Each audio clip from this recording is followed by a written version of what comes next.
Bonjour à tous, j'espère que vous allez bien. C'est Thibaut de la société DM Trading et on se retrouve comme tous les lundis pour une nouvelle vidéo pédagogique.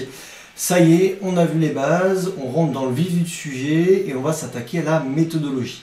Il n'y a pas de trading sans méthodologie et vous allez voir que ADM Trading, on a une méthodologie bien particulière depuis 2010, depuis que Pascal a instauré cette méthodologie-là ADMT et qu'on utilise finalement dans toutes nos formations, que ce soit sur indice, sur action, sur forex ou sur crypto-monnaie, que ce soit Yanis, Vincent ou moi-même, on a tous la même structure. Alors il y a des spécificités différentes, des outils différents comme le market profile, le carnet d'ordre, le footprint pour Vincent, les bandes de Bollinger et le cycle de volatilité pour Yanis, et moi par exemple l'analyse fondamentale, l'analyse des rotations, les niveaux de cassure, etc. On a tous nos spécificités, mais on a une méthodologie en commun et c'est celle qu'on va voir aujourd'hui. Avant de débuter, je vous invite à laisser un petit pouce, à commenter, ça me motive toujours à faire ces vidéos du lundi pour discuter de notre approche. Et voilà, allez, c'est parti. Donc quelle est la méthodologie de trading que nous avons depuis 2010? On la nomme ASTG, vous allez le voir pourquoi juste après. En fait, ça part d'un constat assez simple, c'est que dans les grands fonds institutionnels, les banques, ces acteurs du marché qui font le marché, ils segmentent leur activité en plusieurs pôles.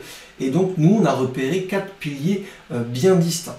L'analyse, la stratégie, le trading, donc les opérateurs de marché, et la gestion.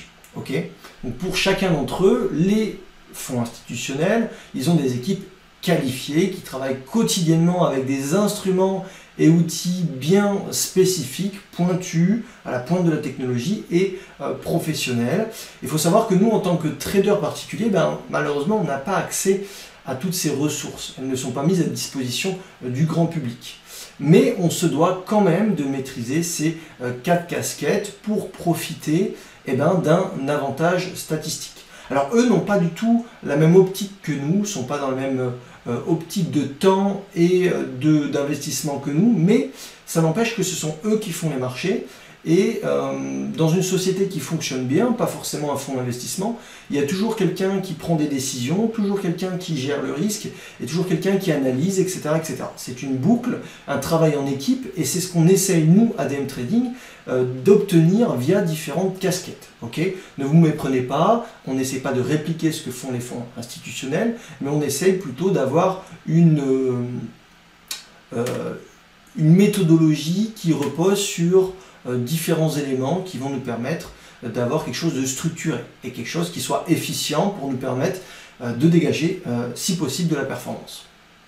Donc cette méthodologie ASTG, c'est analyse pour le A, stratégie pour le S, trading pour le T et gestion du risque et de la psychologie pour le G. Voilà, c'est pas bien compliqué, ça repose sur 4 piliers bien distincts. Et vous allez voir que dans chacun des piliers, il y a beaucoup d'éléments à apprendre et à maîtriser pour pouvoir avoir quelque chose d'homogène et de fonctionnel.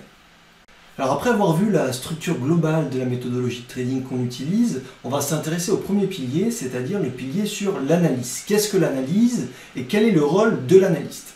Donc l'analyse, ça va consister à étudier les données à l'instant présent pour qualifier ce que l'on voit. Okay, elle ne doit pas servir à faire des prédictions, mais plutôt des prévisions que l'analyste, lui, va pondérer en probabilité. Alors par contre, le rôle de l'analyste, lui, ça va être de cartographier le mouvement, de le qualifier et de repérer les zones de recherche de setup ou les zones de prise de bénéfices pour aiguiller en fait le trader, l'opérateur de marché qui lui en fait va mettre en place une stratégie. Donc l'analyse, ça peut être aussi étudier les données fondamentales, étudier les données des rotations sectorielles et à l'instant T pour savoir en réalité qu'est-ce qui se passe et comment qualifier le marché. Donc c'est ça le rôle de l'analyste. Alors pour ma part, dans ma boîte à outils, finalement une boîte à outils ça va être plein d'éléments qu'on va utiliser pour essayer d'avoir un avantage statistique sur les marchés. J'utilise personnellement 5 analyses sur le marché action. l'analyse technique, l'analyse fondamentale, l'analyse des rotations sectorielles, l'analyse des initiés et enfin l'analyse du contexte de marché. Il n'y a pas d'ordre prioritaire si vous voulez, mais il faut maîtriser, je pense, ces différentes analyses.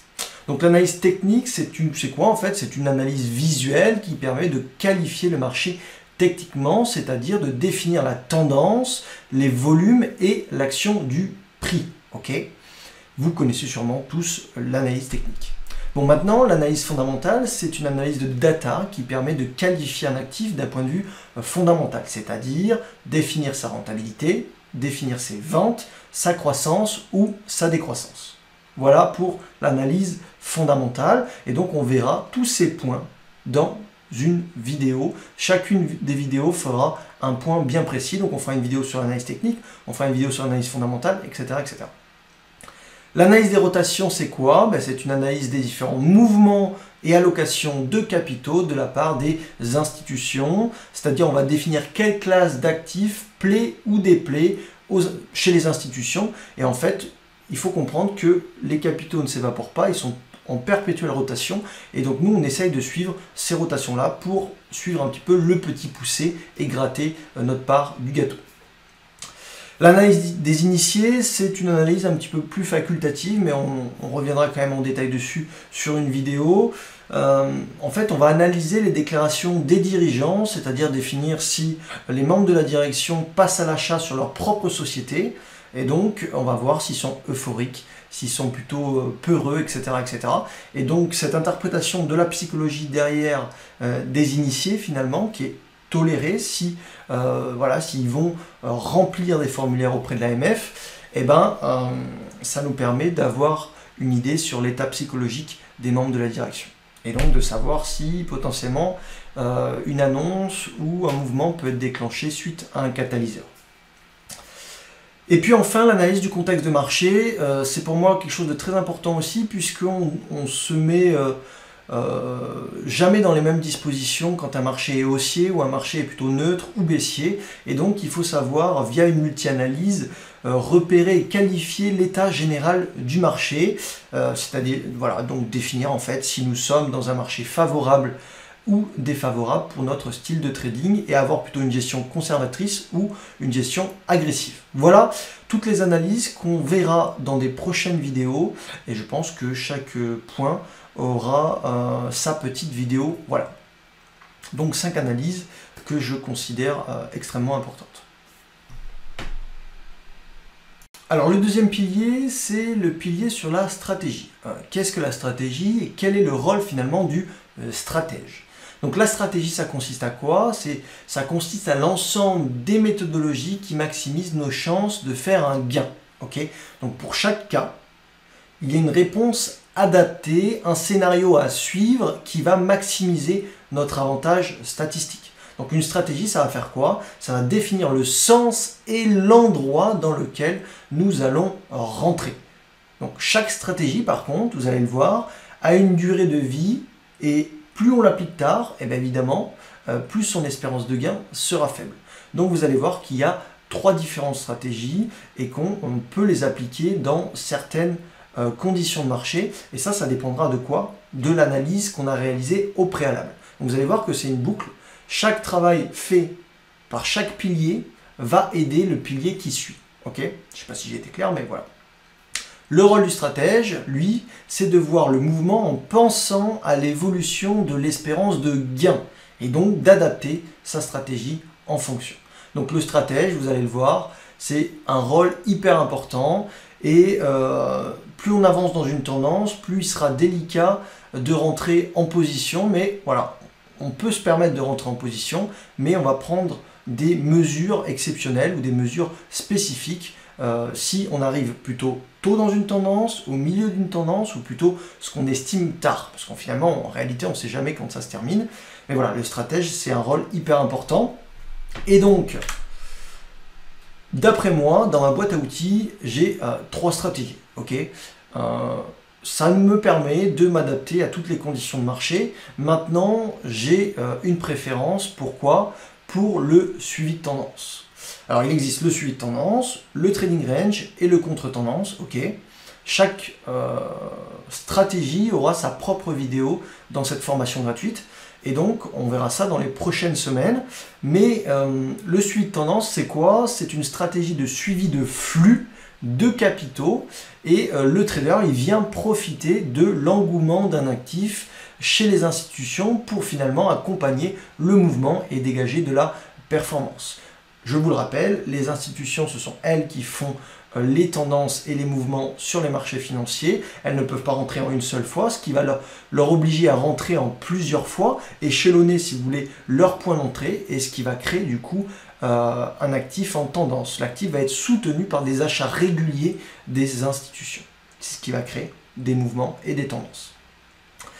La probabilité de succès est très importante sur le suivi de tendance. Maintenant, il faudra évidemment s'adapter en fonction de si la tendance est jeune, moyenne ou plutôt avancée. Deuxième stratégie, c'est le trading range. J'en fais rarement. Moi, je fais souvent que du suivi de tendance, mais ça peut m'arriver de faire du trading range.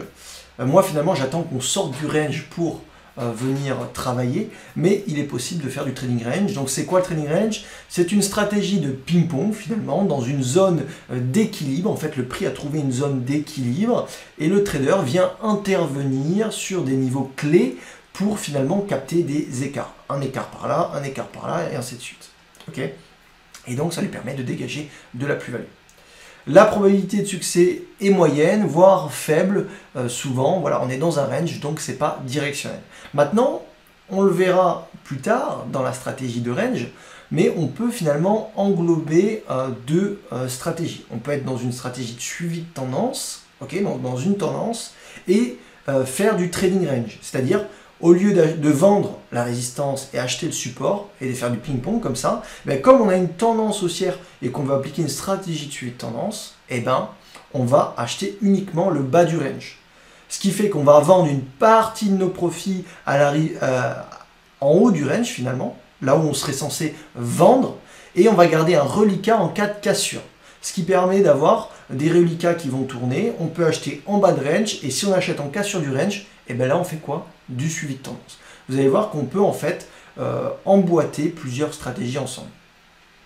Dernière stratégie, celle que j'utilise jamais, mais qui est possible. Voilà, je sais que Yanis, le coach sur la formation crypto et Forex, le fait de temps en temps et il est très bon là-dedans. Le contre-tendance, c'est une stratégie à contre-courant du mouvement. Le trader, il va venir intervenir sur un niveau fort, c'est souvent le cas, pour capter une correction, voire un retournement. Okay, les probabilités de succès sont très faibles, mais l'espérance de gain est assez élevée, le potentiel est souvent très important. Mais les probabilités de succès sont très faibles.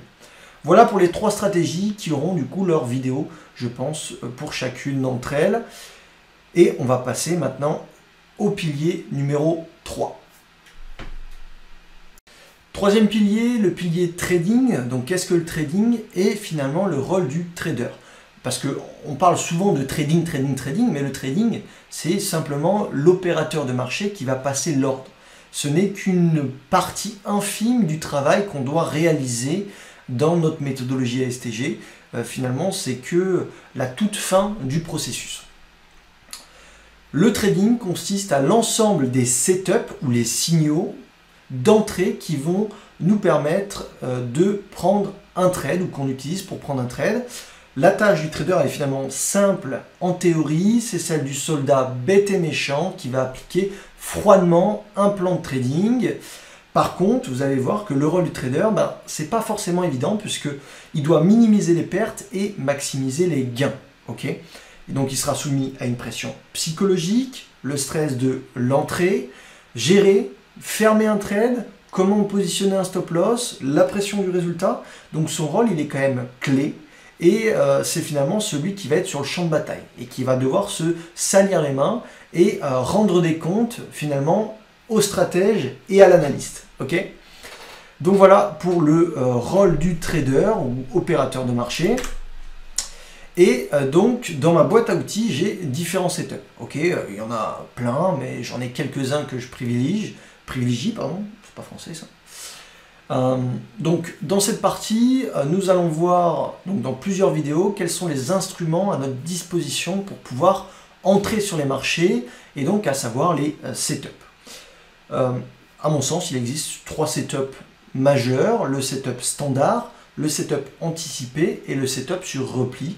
Et donc on aura une vidéo pour chacun des setups, ou même plusieurs, parce qu'il y a peut-être plusieurs choses à dire. Donc le setup standard, c'est le moyen de prendre position sur le marché le plus couramment utilisé, en tout cas ce que j'utilise moi le plus souvent, une cassure ou une explosion de volatilité par exemple. Le setup anticipé, c'est une façon de rentrer sur le marché avant le setup standard, donc ça peut être une réintégration par exemple. Et le setup sur repli, c'est aussi un moyen de prendre position lors d'un repli. C'est aussi avant le setup standard et ça se fait pas n'importe où, ça se fait sur des niveaux clés de façon très spécifique. Donc voilà, différents setups. Des setups finalement c'est l'élément à la toute fin de votre processus et donc vous pouvez avoir vos propres setups de trading, c'est pas un souci. Il faut que vous vous sentiez à l'aise et bien dans vos setups, dans cette exécution du plan. Dernier pilier, la gestion et le rôle du gestionnaire. Donc la gestion, ça consiste à quoi? À maîtriser le capital et l'état psychologique du trader. Il s'agit en fait souvent de la différence entre un trader qui gagne et un trader qui perd. À mon sens, la gestion, que ce soit du risque, du capital et des émotions, représente les 3/4 du boulot d'un trader. Finalement, on peut avoir n'importe quelle stratégie, n'importe quelle analyse, n'importe quel setup de prise de position. Si on est très bon en gestion, on va performer sur les marchés financiers. Et c'est souvent finalement le côté le plus sous-estimé par les traders. Et donc c'est ce qui fait que beaucoup de gens perdent de l'argent sur les marchés financiers. Pas de stop loss, pas de gestion du risque. C'est mortel sur les marchés financiers. Donc c'est le pilier qui sera très intéressant à développer lors de différentes vidéos puisque ça va être à mon sens le plus important. Même si tout le reste est important aussi, mais voilà, je pense que la gestion, ça reste le pilier à ne pas sous-estimer. Le rôle du gestionnaire, c'est sans doute ce que je vous disais le plus complexe. Il faut mettre en place des stratagèmes, un ensemble de règles pour préserver son capital. Puisque quand on trade, son capital, c'est son seul outil de travail. Okay ? Il ne faut pas confondre capital et compte de trading. Le gestionnaire a tout intérêt à ne pas mettre tout son capital sur son compte de trading, mais utiliser par exemple la marge, l'effet de levier, etc. Alors moi qui travaille au comptant sur le marché action, je mets une grosse partie de mes capitaux sur mon compte de trading. Mais voilà, du coup il n'y a pas d'effet de levier sur le comptant. Ok, donc la gestion du risque, c'est souvent le plus sous-estimé et c'est le plus important dans le trading. Donc on verra ça vraiment en détail. Et on va parler de suite de notre boîte à outils, quelques règles. Je n'ai pas pu tout mettre ici parce qu'il y a des règles en pagaille pour éviter de faire des erreurs et de recommencer à faire des erreurs. Donc on verra différentes règles à suivre pour avoir une gestion qui puisse préserver notre capital financier et aussi notre capital psycho-émotionnel, parce que sans être zen sur les marchés, on fait n'importe quoi et on a vite fait de cramer beaucoup d'argent. Une des règles que j'aime bien suivre, c'est l'exposition, parce qu'elle est variable en fait selon le contexte de marché. On n'aura pas une exposition, on n'aura pas la même exposition selon si on est dans un marché qui est favorable, qui est défavorable, voire neutre. Okay, donc ça va jouer. Mais aussi, il faut prendre en compte les résultats qu'on a sur les marchés, nous personnellement. On peut très bien être dans un contexte favorable, mais si nos résultats ne suivent pas, c'est peut-être que psychologiquement, on n'est pas dans de bonnes dispositions pour trader. On a peut-être des problèmes personnels, on n'a pas compris le marché actuel, et donc, il faut aussi prendre ça en compte. C'est pas que le contexte de marché, c'est aussi nous, comment on réagit dans ce contexte-là. Okay, donc si le contexte est favorable, mais que nous, on n'arrive pas à faire d'argent, ou voire qu'on en perd, c'est qu'on n'est pas dans de bonnes dispositions, donc on réduit notre exposition, on réduit notre risque. Inversement, si le contexte est défavorable et que nous on a des résultats moyens, là il va falloir aussi réduire son risque et son agressivité sur les marchés. Okay, et par contre, à contrario, si le marché est extrêmement favorable et qu'on a des très bons résultats, on peut pousser encore le baromètre pour aller chercher plus de performance. Okay, donc ça s'adapte selon différents critères. La perte aussi, voilà. La perte, il faut qu'elle soit quantifiée. Toujours avant chaque prise de position, il faut que vous sachiez où placer votre stop loss et combien vous allez perdre. Il faut que ça soit le premier réflexe à faire sur les marchés. À mon sens, quelqu'un qui réussit sur les marchés, c'est quelqu'un qui accepte de perdre. Mais accepter de perdre, c'est pas une fois sur 3, c'est pas une fois sur 10. C'est accepter de perdre 50% du temps, 60% du temps, 70% du temps. Okay, oubliez les promesses frauduleuses sur Telegram ou sur les bots de trading. Je dis pas que tout fonctionne pas, attention, hein, mais oubliez les promesses à 90-95% de taux de réussite, ça n'existe pas, ce n'est pas possible. Dans un marché favorable, en swing trader, un bon swing trader pour monter à 60-70% de taux de réussite, dans un très bon marché. Et puis dans un marché neutre, ça sera plutôt à 40% de taux de réussite, ok. Et dans un marché défavorable, on peut descendre à 25-30% de taux de réussite, ok. Mais ce qui va faire la différence, c'est combien vous perdez par rapport à ce que vous gagnez. Okay, mais la majorité des gens n'arrivent pas à accepter la perte et encore moins de perdre 70% du temps. Okay, un très bon trader, donc les meilleurs traders, perdent peut-être 60% du temps. Okay, et c'est les meilleurs. Donc imaginez, moi, qui n'avons pas cette expérience des marchés financiers, on ne peut pas avoir la prétention de demander des taux de réussite aussi élevés. Okay, alors ça dépend du marché. Là sur le marché français, c'était décembre, janvier, février, on avait un taux de réussite de 60-70% avec les étudiants. Okay, et puis arrivé les banques où là, le taux de réussite est allé en dessous de 50%. Mais quand on a une bonne gestion du risque, de la perte et du gain, eh ben, il n'y a pas de problème là-dessus. Okay, les meilleurs traders américains qui ont fait des dizaines de millions d'euros sur les marchés financiers, eh ben, ils ont un taux de réussite moyen de 35-40%. Okay, donc n'ayez pas la prétention en swing trading de vouloir beaucoup plus. C'est possible, évidemment, ça dépend du contexte de marché, mais voilà.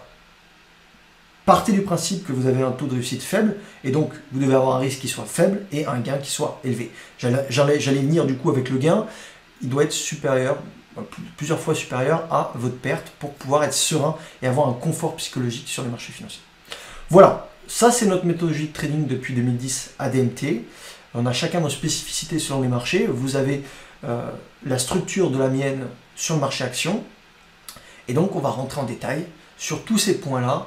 Et chaque point aura sa propre vidéo, je pense, dans les prochaines semaines. Donc voilà, j'espère que ça vous aura plu. Laissez un petit pouce bleu si vous êtes content qu'on puisse avancer ensemble sur cette pédagogie-là. Et puis, n'hésitez pas à laisser un petit commentaire sur des questions ou si vous avez des envies particulières. Je vais sûrement oublier plein de choses de ma méthodologie que j'ai faite pour les clients, mais n'hésitez pas si vous avez des questions, peut-être que ça permettra de réaliser une vidéo bien précise à ce sujet-là, et puis au fur et à mesure des semaines, on va travailler tous ces points-là. Ok ? Je vous souhaite une très bonne semaine de trading, laissez un petit pouce bleu, ça me fait extrêmement plaisir, et puis on se dit à la semaine prochaine. Salut!